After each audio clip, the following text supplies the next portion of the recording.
Boa tarde, o Espaço Capixaba de hoje está no ar e hoje é quarta-feira. A gente fala de saúde aqui no programa. Vamos receber daqui a pouco Bianca Beraldi Xavier, assistente social da AFEC, que vem falar sobre o Outubro Rosa, a mobilização pela detecção precoce do câncer de mama.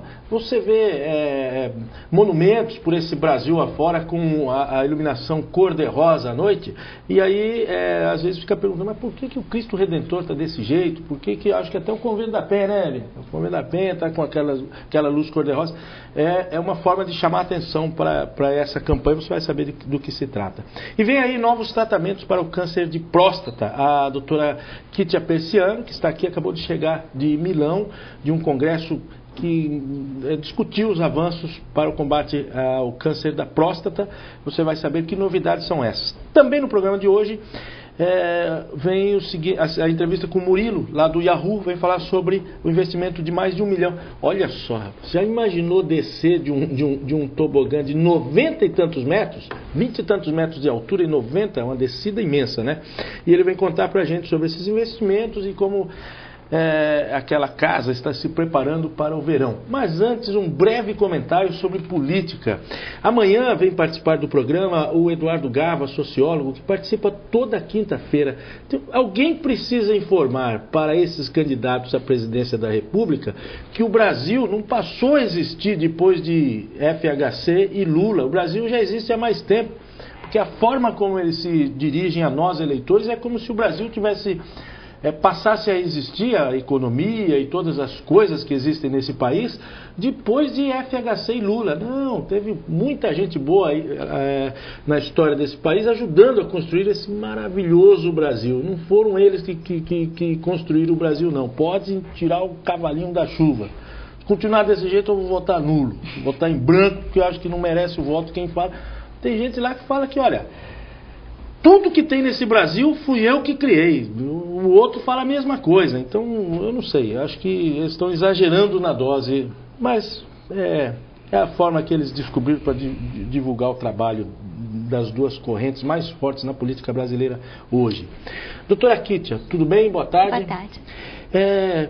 Semana passada teve um congresso estadual para discutir a questão, o tratamento do câncer da próstata, né? De oncologia, urológico, de uma maneira geral. Né? E você foi para Milão, está chegando agora também com outras novidades, né? Então, nesse nosso congresso, que se reuniram urologistas do estado todo, a gente apresentou resultados de tratamento com uma nova quimioterapia para o câncer de próstata avançado, e qual mostrou um ganho de vida, de qualidade de vida e, muito importante, o impacto que isso trouxe. E nós estávamos ansiosos aguardando um novo tratamento de hormonioterapia, que os resultados preliminares foram muito positivos e que exatamente anteontem, né, foi mostrado numa plenária para 17 mil oncologistas, né, de todo o mundo, que aconteceu na Europa e em Milão, e foi apresentado um novo medicamento chamado abiterona, que é uma hormonioterapia, e deu um impacto tão grande como a gente não vê nos últimos 20 anos sobre o tratamento de câncer de maneira geral. A base de comprimidos? A base de comprimidos praticamente não tem efeitos colaterais, eles vêm na mesma linha dos tratamentos que a gente já usa, a base de comprimidos também, de hormonioterapia, só que eles foram batizados de super-hormônios, porque eles têm atividade no paciente que já recebeu quimioterapia e várias outras linhas de quimioterapia. E quando se esgotaram as chances de se tratar, de ter o que oferecer, agora surgem esses novos medicamentos e o que aconteceu? A gente mudou a história natural do câncer de próstata avançado.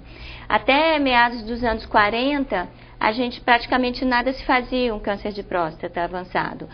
Inicialmente se começou a fazer orquiectomia, eles tiravam o estímulo hormonal do homem e com isso a diminuição da linhagem do câncer.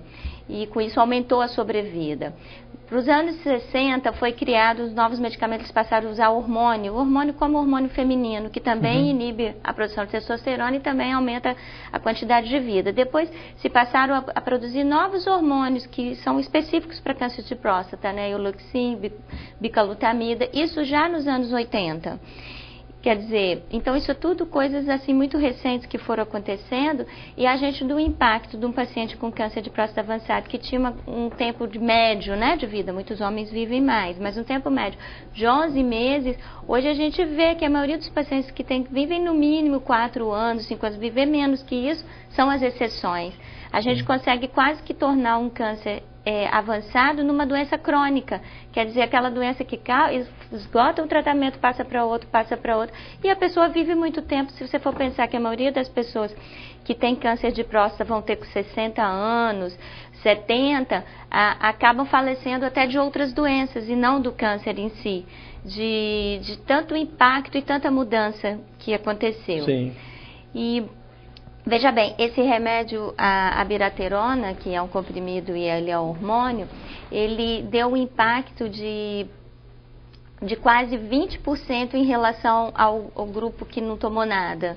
Quer dizer, comparando com os tratamentos anteriores, é um avanço, pelo que você falou, é um avanço fenomenal, né? Exato. Ele é um medicamento inglês, né? E é a Johnson que tem a patente. Ele foi acabado de ser apresentado, então isso demora para chegar ao Brasil. Por quê? Agora ele vai ter que ser aprovado na União Europeia, nos Estados Unidos, né, que é o FDA que controla essa liberação de medicamentos. O Brasil sempre fica para depois, eles esperam as grandes potências autorizarem e depois entra no Brasil. Normalmente, um medicamento de quimioterapia que dá menos impacto do que esse, demora coisa de 1 ano, 2 anos para ser, depois que o laboratório pede a comercialização aprovação para usar dentro de um país, é muito demorado para que a gente começar a usar. E já nos Estados Unidos e na Europa isso acontece em meses, né? Eu acredito que como esse medicamento teve um impacto muito grande, ao contrário, né? A quimioterapia que a gente apresentou no congresso semana passada, ela também tem um impacto favorável, mas ela já tem 1 ano que eles pediram um registro no Brasil e até hoje está pendente. Por que dessa demora? É por causa principalmente, eu creio que por causa do custo.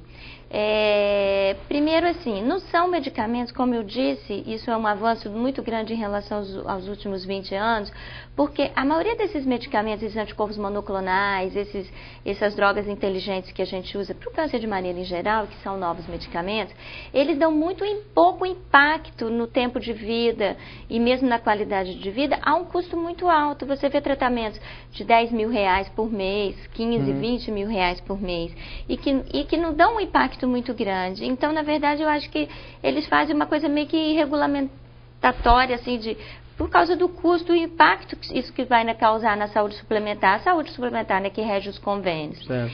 Então, por isso que eles têm essa demora. E eu acredito que... De certa forma, é uma precaução também. Né? Mas eu acredito, e também que fica observando o que está acontecendo nos outros países em relação mesmo à resposta e à confirmação.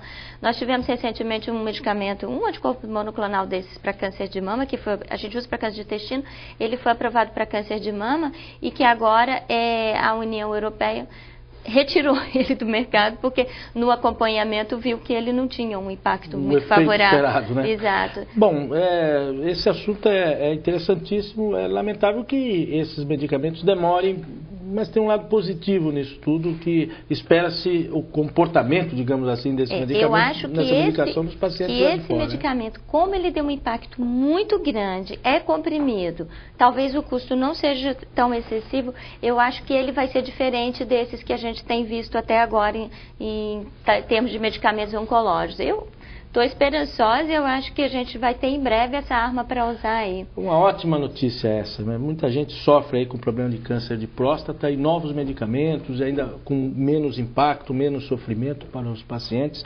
Isso é fenomenal. Muito obrigado pela presença.